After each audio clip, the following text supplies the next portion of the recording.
Ezra Levant here for Rebel News. I'm in a very interesting city called Marseille. It's one of the largest cities of France. It's on the Mediterranean Sea. It's a gorgeous city. The port is very old, the largest port in France, by the way. The city was established by the Greeks more than 600 years BC, and it's got so much history and architecture here. And of course, you're around for that long, you have a lot of demographic and political changes, and I think that's something that's happening to Marseille again. As you can see behind me, I mean, we're just one block away from the old port, which is a real tourist area. There's yachts, there's fancy hotels and bars and restaurants, and here we are, just a couple blocks away, and you see a mix. You see, I'm not going to say scantily clad women, but you see women dressed in a modern way, but you also see people dressed in an Islamic way, like right behind you right now. People are dressed in more Islamic garb, and there are women in abayas covering themselves from head to toe. I haven't seen any full face coverings yet. And parts of Marseille are majority Muslim.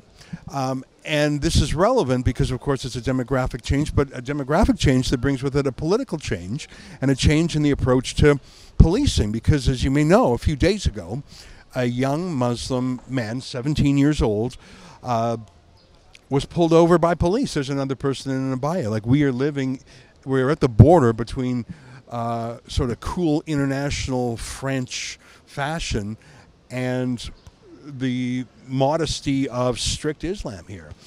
And when a 17-year-old Muslim man was shot by police, and it was captured on video, and he was known to police, and he had been charged with police, and he had gotten in trouble with police, but he was shot for what was essentially a paperwork crime. He didn't have the paperwork to drive the Mercedes he was in. That was the spark that lit this tinderbox, and there were riots. This happened not in Marseille, this happened closer to Paris, but there were riots across France and even into other countries. And so we're here to see if that's going to happen again. I want to see what's really happening. I want to see if it's more a young people just mad that a young guy got killed, if it's a George Floyd type situation. I don't know. I think that I've been looking at a lot of police. I've seen the riot police are out, even though it's still 3 hours to nightfall, and most police are ethnically French, old school, old stock, and I imagine they don't speak Arabic or other languages that are spoken in the slums. Well, I want to walk with you. Got to be careful here. This is it's a very interesting town. There's scooters, there's trams, and there's cars. There's a lot of anti-police graffiti these days. Oh, by the way, there's a COVID-19 test center. I don't know if that's still operating, but you know, I've seen this. I've been to some of the neighborhoods in Paris where the outdoor cafes, which is a real part of Paris, there are no women there anymore because they're in very Muslim neighborhoods where women aren't allowed to hang out. I still see some women in these neighborhoods, but you can feel the demographic change. And I mean, let's just go into this alley here, for example. Again, I say I'm only a couple of blocks away from the most commercial, fashionable part of Marseille. Well, let's just get out of the way here.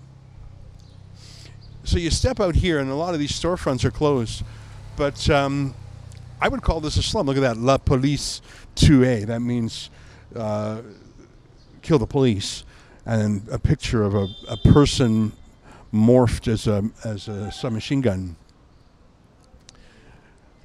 And there's no one on this particular street. It's more of an alley, and things are closed. But earlier in the day, a lot of these places were open, and people were just selling goods as if they were back in Arabia. Like it's interesting to go from, you know, high fashion retail to more sort of open market sort of slum areas. Like if you look down here, you can see a little bit of that. Anyways, I'm not killing time so much as trying to set the scene for you of the places we're in, and I'm trying to understand what's going on. Is this crime? Is this gangs? Is this Islamic terrorism? Or is it just a large and growing minority that is not properly absorbed and feels like it hasn't been treated with respect? Feels that the police pick on them. Justice pour Nahel, that's the name of the young man. There's not so much smashing here as graffiti, but like I say, the graffiti was here long before the crisis.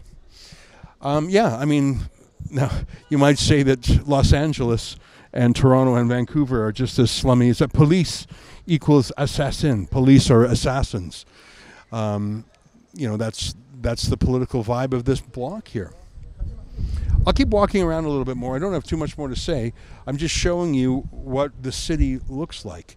And this is a city in transformation from an ethnically French city to a place where different minorities are so large that they are not absorbed, that they don't speak French. I was on many streets and alleys where I didn't hear a word of French spoken. And so if there is an ethnic divide, there's a kind of tribalism where everyone, even if they're a different ethnicity, the Nahel himself, I think he was Algerian, there are people here from Turkey, there are people here from sub-Saharan Africa, there's Pakistani people here, there's a wide variety of minorities here, but maybe they're unified in the fact that they do not feel like they have power and they do not feel respected. Obviously, we'll try and talk to some folks, but we want to walk gingerly, and there is a problem of language.